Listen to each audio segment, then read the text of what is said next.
guys, narababwiye ariko nyine mwebwe mwemera mwabonye set duwe wana. Iyi ngiyi ni Iwacu Soft, amafaranga murayabona utese.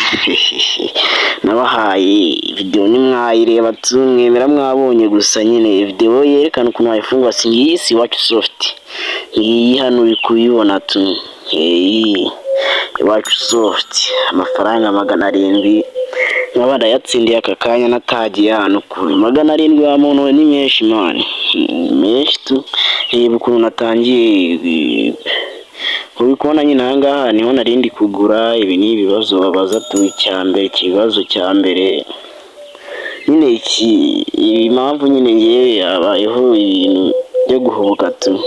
Franga wayarya man, wayarya tu. Nawe reba video yose tu urebe ukuntu wayifungura nimba we nagereyo man. Harana amafaranga